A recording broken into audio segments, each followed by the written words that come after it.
Welcome to the Life's Best Medicine podcast, where we are finding hope and healing one episode at a time. No appointment needed, no rubber gloves, and no coping. Just a healthy dose of life lessons to help equip you for this wild journey we call life.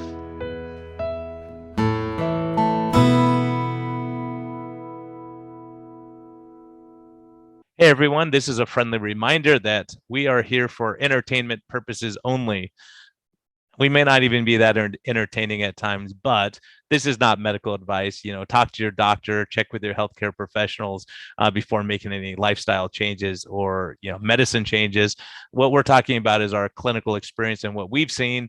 And so if you really want our advice, you can consult us. You can actually consult me as a doctor, or you can consult my guest and get all your questions answered. But we can't give free medical advice because we can't pay our bills with that, but we can help to educate you a bit and allow you to think a little bit. And always reach out to your medical professional before making any lifestyle changes. Thank you. Hello and welcome back to Life's Best Medicine. I just wanted to give you an update. A lot of people have asked about my trip to Guatemala. I'm still here now. I'm currently on the roof of my hotel that I'm staying at, and just wanted to give you a rundown as everything is fresh right now. Yes, I do look beat up because I am. It's been a busy week, not very much sleep, and really just awesome to see people working together, everyone coming together to help. So I want to thank my sponsors, Health Code. I wish everyone here in this country who's struggling with diabetes and malnutrition problems could have Health Code. Luckily, I had some samples I can give some patients to teach them and help them get their sugars under control. And also, we made a lot of diagnoses of diabetes using my keto mojo meter. Also, could check for ketones and see if people were in ketoacidosis or full-blown diabetes. They just have no access to care in a lot of the places we were at. So I just wanted to give you a rundown of some of the things that happened that were just kind of wild. So just starting with yesterday, we had a 76-year-old guy. I just really want you to hear about some of the stories of what we're seeing. So a guy, 76 years old, pretty macho guy, comes into the clinic. We asked him about his wife and if he's married. He said, which one? He's been married 5 times. And he goes, that's besides all the other women I've had. And, he struggled with drugs and alcohol, and he's traveled the world. He's kind of lived a life, and he's very proud. So bowing your knee to God was kind of a difficult subject for him. As we talked with Marty, who you've heard on, hopefully on his episode previously, I think episode 55 or so. Marty was really, really touched by this guy and really tried to reach him, really tried to get him to understand the importance of knowing God and having forgiveness for all the craziness. He's alienated from his kids. He's kind of just living a life on his own. He says he's sad and lonely, and we got to spend a lot of time with him. And it seems like from a worldly standard, he's had it all, and he's still sad. And ultimately, in discussing this with him, we found out his dad abandoned him when he was a kid, and he's never gotten over that. So these scars, the love of the father, these things that I've touched on before, it's really apparent, and people really are struggling out there, and it's not something you just get over. So guys out there, be there for your family, help out in your communities. It's so critical. And a lot of these guys just don't have role models. And so after spending time with him, our next kid had severe mental retardation, small head, deformed hands, but his mom takes care of him. He's 25 years old. His mom's been caring for him all this time, carrying him to the appointments. I've seen them several times when I've been here with the Merlot Foundation, and it's just amazing, the love that she has for her son. But even though he can't communicate, he can't verbalize, he would smile at us, he would hold our hands, he would touch our face gently. And he was such a sweet spirit. And my translator said, gosh, he's better off than the guy that we just saw, that just really has this hole in his heart that he can't fill. And he's trying to fill it with all these worldly things, but it's just not working. And so this kid, it was so cute because I was wondering why I brought my reflex hammer, because I wasn't using it very much, and I would tap on his knee a little bit, and then he would smile, and then he would point to his knee, and I would tap on it, then he would point to his head, and I would tap on that, and everywhere we tapped him, he would just giggle and be happy, and just to see his joy and really just the love of his mom taking care of him and bringing him to doctor's appointments. And that's why what we're doing down here is so valuable and so rewarding. And the other big thing is, I realized he was carried up the stairs. I was on the second floor in this last clinic, and he was carried up the stairs by two clowns. And that sounds funny, but when you realize the story of the clowns, I've told the story of Rodrigo, who was a pastor here, and he went into the worst neighborhood of MS-13 called Zona 18, where I had the honor of spending some time not too long ago. And when he was there, he was walking down the street and said he wanted to be a pastor in this area, and everyone was laughing, saying, "You don't belong here. You're clean cut. You don't have tattoos. You're not a gang member." And so he said, "I really want to meet the drug lord here and get established in this town. There's a need, and I want to fill that." And he lives in Antigua, which is a very nice area, and he would drive 2 hours out that direction. So, anyways, he's walking on the street one day, and a lady grabs him and throws him against the wall and puts a knife to his neck and says, "Give me your wallet." Someone from the gang, and he grabbed his wallet and was giving it to her. And then someone grabbed her from behind and pushed her up against the wall and said, "This man's under my protection. No one touches him. Get the word out." She goes running off, and the guy picks up the wallet, hands it back to Rodrigo, says, "Sorry for the inconvenience. What are you doing here?" And he said, "Well, I want to be a pastor. I want to start a church here." And he said, "Do you know the consequence of cheating the people or treating people poorly?" He said, "Yeah, I think I got it. So the punishment is death." So now that MS-13 leader and the second in charge became Christians and decided to dedicate their life to helping people. And they were the clowns that carried these kids up the stairs, all these kids in need that they could bring them to us. So the other thing is in talking to the clowns, actually, and it sounds so funny to us in America because we don't value clowns because I've never been a big fan, but here they're doing miracles and they're really helping the kids at the clinics to calm their nerves, to make them laugh, give them little balloon animals and all that, and make it just giving them some peace in the stress of going to see the doctor, going to see the dentist. And so, anyways, these clowns uh, just love on these kids, and you think, how can they have possibly been gang leaders? How could they possibly have been causing damage and destruction?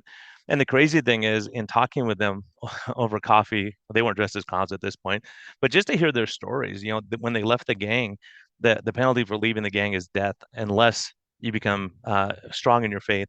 So they watch you and they determine how you're living your life, and if you're not living your life right, it's a bullet to the back of the head. So when they left, the only one that they could take out revenge on was his brother, who was a pastor also. And so while he was preaching, they shot him one day and killed him to send the message to his brother. The irony is, and the amazing thing is that his best friend, who's the second in charge clown, um, is a paramedic also. So he had to actually save the person who killed his best friend's brother.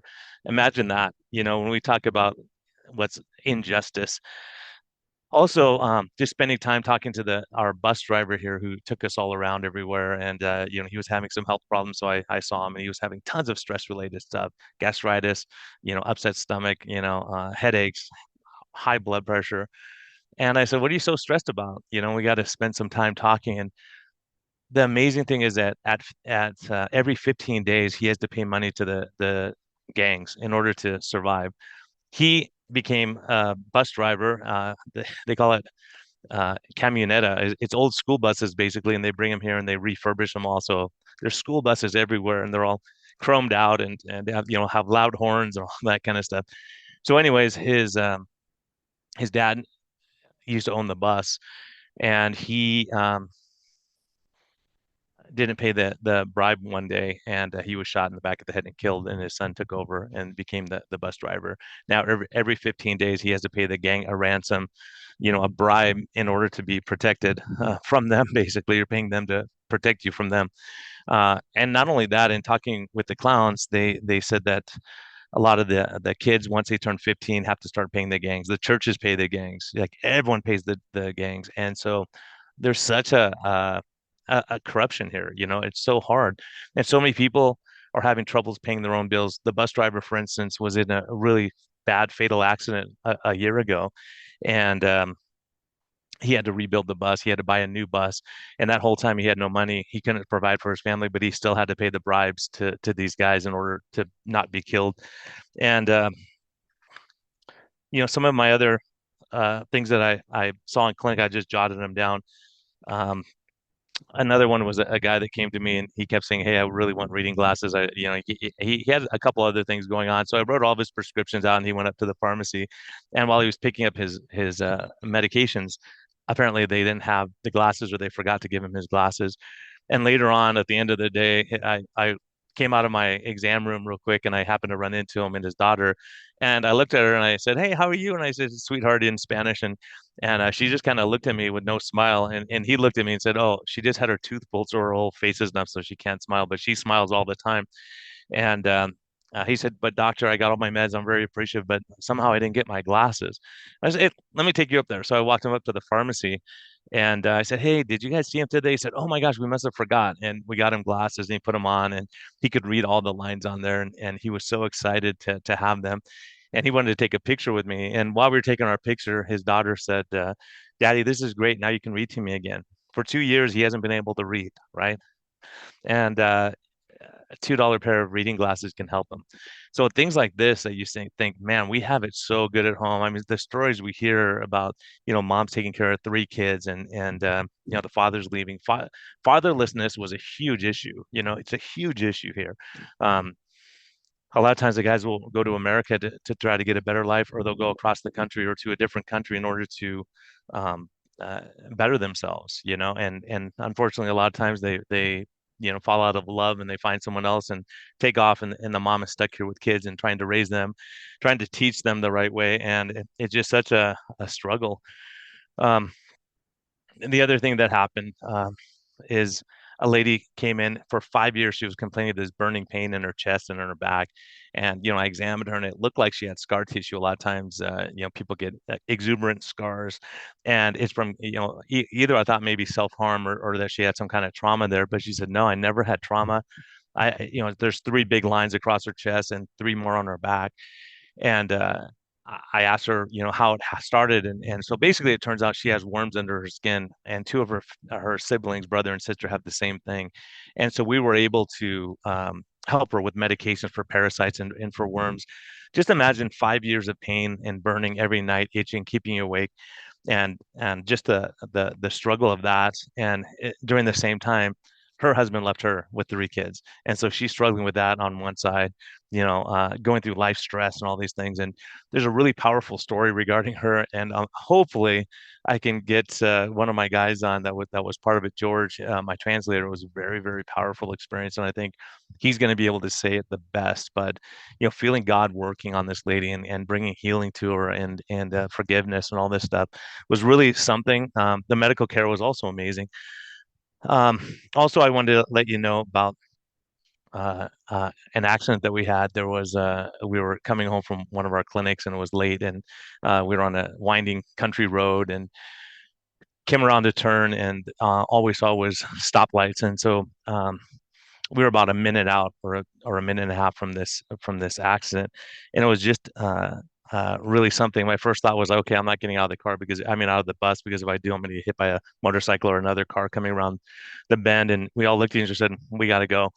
So Mark Hernandez, ER doc, who's a amazing guy, who he tells a lot of his stories on an early episode of the podcast, and Carlos Merlot, and Rolando Figueroa helped me. We all jumped out and went to the scene, and it was devastating. There was a guy who got hit on a bike. There was two other cars involved. Both swerved over to the other side of the road and went head on. One went head on with a semi truck. Luckily, it hit the passenger side. And the amazing thing is, all the cars had airbags, which in Guatemala you just don't see that. Even the clown, who's a paramedic, said very rare that you're going to see two cars with airbags, and so that was a miracle in itself. They all are going to survive. It looks like the guy in the motorcycle was the most injured, but he was still coherent and moving all everything. And Mark Hernandez, who's an ER doc, was able to triage the scene. I got to take care of the girl that was in the car that went head on with the semi truck, and fortunately she had minor injuries for what we should have seen, when we showed up on the scene, and we were able to get her out of the car and really just spend time with her. And one of the amazing things is, as we ran, we didn't have time to get all of our medical stuff. It was way back in the back of the bus, zipped up in zippers and backpacks and all that stuff. So the bus driver's wife was able to run those out to us and get it to us in the field so that we could stabilize people. And other people brought our stethoscopes and whatever else we needed. So it was really a team effort. And it was just really amazing to see Mark work in Rolando. And the other remarkable story about that was that Rolando actually, we were talking that morning, and he told Mark, I've had this backpack, I have this mask for doing CPR, and also this jacket that I've been carrying for 33 years. I've never used either one of them. And guess what? He used that jacket to help the guy who was hit on the bike, and help to stabilize him and comfort him, and pray with him and spend time with him. And we all split up and took care of all of our patients. And so it was just remarkable, especially thinking, we get on the scene, the police showed up probably 10 minutes after us, maybe. They had no gloves, they had no supplies, and they kind of just stood there with their arms folded trying to figure out traffic, and they didn't really show any concern for the people. So fortunately, we got an ambulance that came, and the ambulance already had a person in there. It's just unbelievable to us. I'm not laughing because it's just unbelievable. And they had to put two people or three people in an ambulance to get them out of the situation. And luckily, they opened up the road for our bus and let us get through. And it was just a late night, and it was kind of a big surprise, but it was just a miracle that all of our team was able to pitch in and have all of our supplies and everything available to get to these people. So that was another thing that was really amazing. Lastly, I'll just tell you about a lady that I just saw yesterday. She brought her son in who has hemophilia. He almost died 4 times already because once you start bleeding, it won't stop. When he got his teeth pulled, he almost died when he years ago, and then he had a big mass on his neck that was a hemorrhage, and then he has two very severely swollen knees because he bleeds into his knees, and it's hard to get treatment here. They can give him, factor 8 and factor 7, which is a blood transfusion, but having to get to the hospital. She said every night he's screaming and crying. She's in the same situation where her husband left, so she's a single mom trying to manage all this and a kid who's in pain all the time, and really not sleeping. And so her medical stuff was kind of secondary. She wanted to make sure we took care of him and we got him squared away, but the she was complaining some. She said she's had belly pain, but then as we really talked with her more, it sounds like it was more severe than she initially let on, and she was having just she was uncomfortable, you could tell. And so at the end we said, well, maybe let's pray with her and just see how she's doing. And I could tell there's something wrong, and she was just really, really, really getting uncomfortable. And it turns out she has appendicitis. We probed her abdomen, and she had a surgical abdomen. We had to take her directly to the emergency room for surgery. And so, just things like that where you kind of, and luckily we were in the right place at the right time, because she was just going to go home and go to sleep and, hope she got better the next day and just wanted some antibiotics. So all these kind of things, we see that. And also the community stepped in and helped her out and helped her to get taken care of, and made sure her kids were taken care of while she's in the hospital. So that's another amazing thing. And then, yeah, it's just, I've really struggled in recent months with seeing corruption everywhere, and you think, gosh, darn it, the life's not fair. There's a lot of corruption, and just here talking to the good people, women trying to sell bread, or working in the clothes factories, and they get shaken down for money. And it's just hard to imagine when you're all kind of struggling that there's people taking advantage, and then you have all the good people out there really, really trying to help. So that's the thing that keeps me going. That's the thing that gives me hope, is there's so many good people willing to help out. We had our clinics, other churches brought in chairs for people to sit in, because it's so poor here. We're using, those white chairs that you have on your patio for dental chairs sometimes, and we're using these crude instruments sometimes. But the most important thing is sitting down with that patient. Every patient we worked with, we were able to pray with them, we're able to hold their hands and talk to them. And uh I've missed this. This is one thing that I really, really love. And I see people fighting on Twitter about dumb stuff, and you go, man, there's way more out there. There's way more to life than just having conflict and difficulties and all that kind of stuff. And the other thing that was amazing was there's a construction team we brought, and they went into where these kids are, have quadriplegia, paraplegia, or strokes or anything like that. And they were out there building. We were separated, but they were out there building until late at night. They wouldn't stop because they wanted to get the work done, and they got some bathrooms and kitchens that were made for wheelchairs and things that they just don't have. Are just amazing what they did, to help people in a way that's tangible. That they were out here, and a lot of these are big macho construction guys, and they were touched by what they saw and changed. And I think that's the thing is once you're exposed to how other people live, you start realizing how good we have it. Because so many times we criticize and complain and don't forget that there's millions of people trying to come to the United States, because we're the land of hope and opportunity, and it's really hard, when you can't get ahead. And so all these things were just amazing. And also just learning from the locals. Even the construction guys were saying, hey, they did some cool stuff that we learned. And, they were able to give these guys some hammers that they had never seen before to help them out. And, they taught them how do you do it when you don't have the equipment that we have in the States. And also with the dentists here, they were just amazing, pulling kids' teeth and numbing them up. And it just another story along that line. There was a lady who when the dentist looked at her, he said, there's two other teeth that need to come out. And she said, no, I can only handle one today. He said, well, if I'm going to numb you up anyways, you're not going to feel it. And she started crying.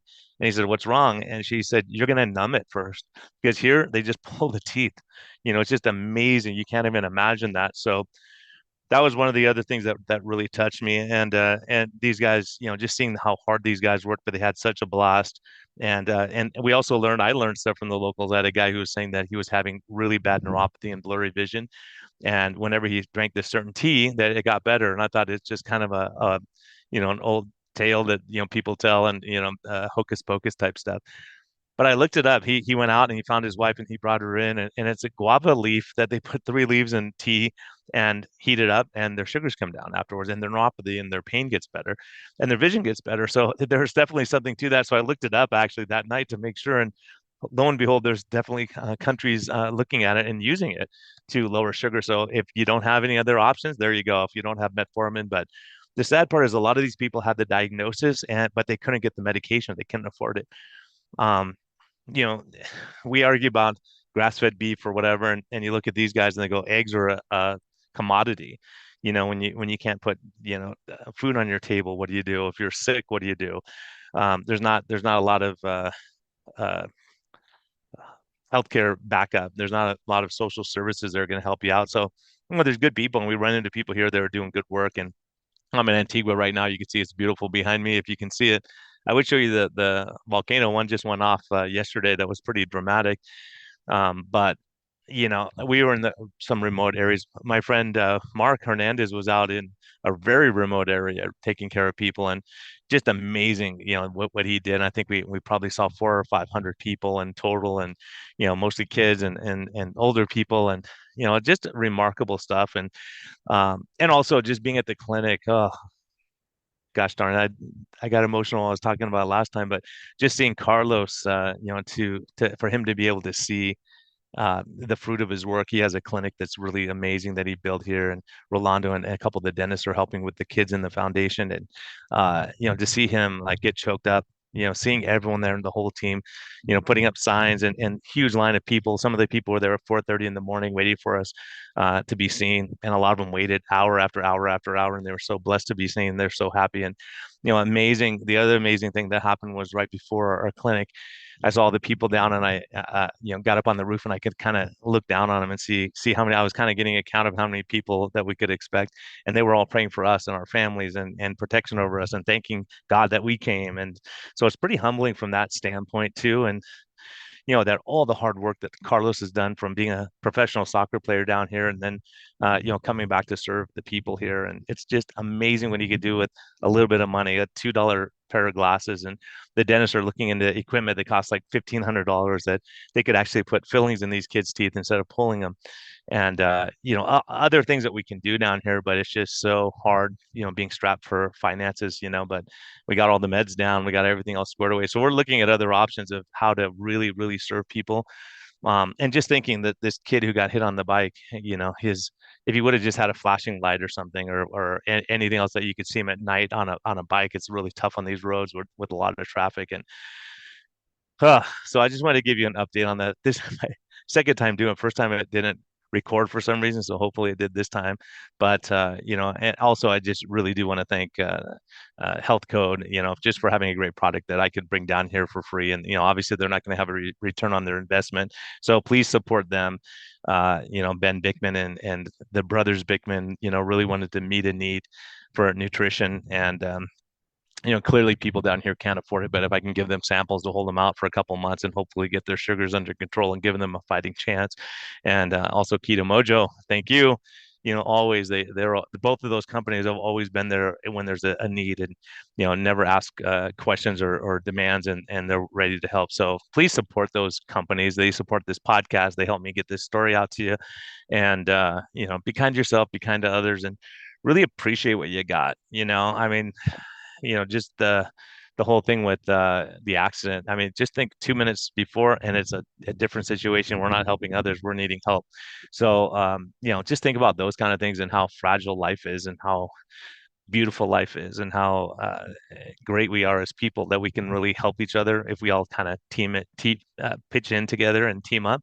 And it's just amazing. Everyone had their role in the clinic, either getting meds or loving on people or bringing medications up to us, or we got volunteers, and we had donations from Catholic charities and Christian charities. And so it's just amazing when you can hand those things out to people, and just love on them. And we were loved it paid way more than money, just having the appreciation of the people.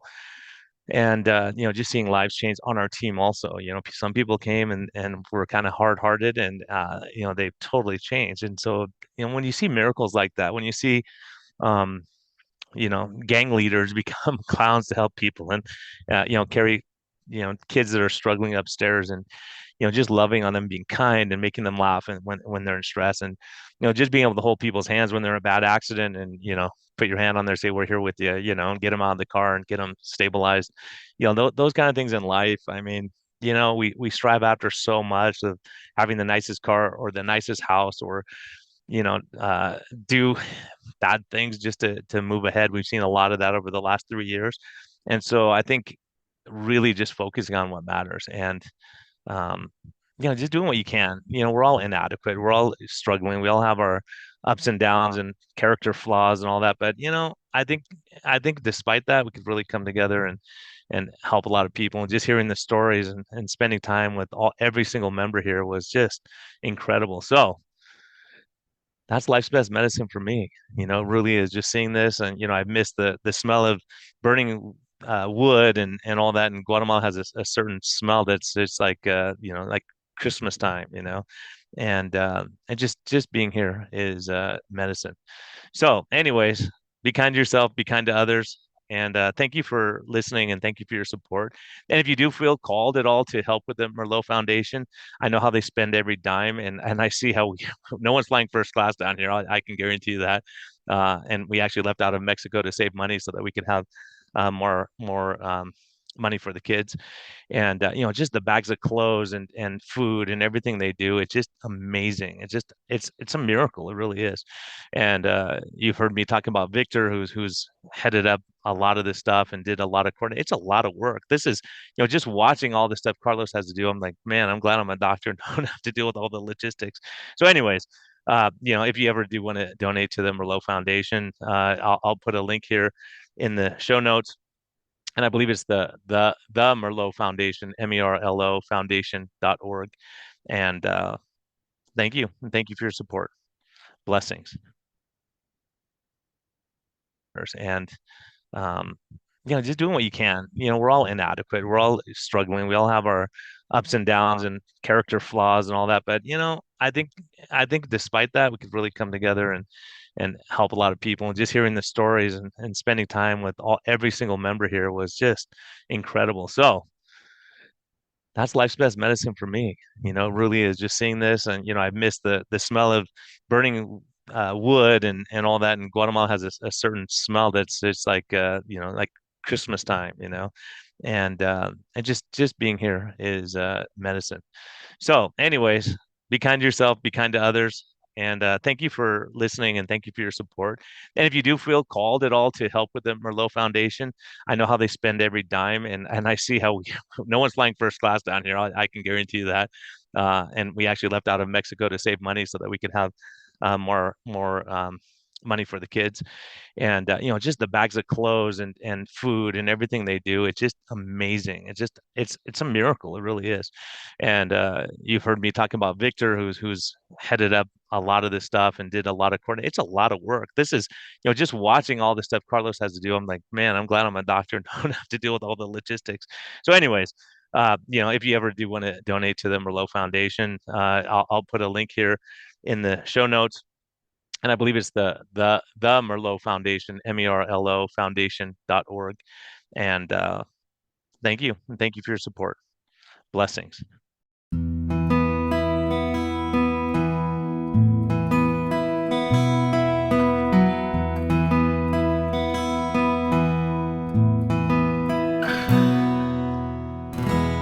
Thank you for listening to this episode. We greatly appreciate your support. We would greatly appreciate a positive thumbs up on all of the platforms like iTunes and Spotify or wherever you're listening. And we just thank you for our Patreon supporters. We greatly appreciate your help in getting this message out. We think there's a lot of important information. And hopefully this helps you. Have a great day, and thank you for listening, and thank you for your support.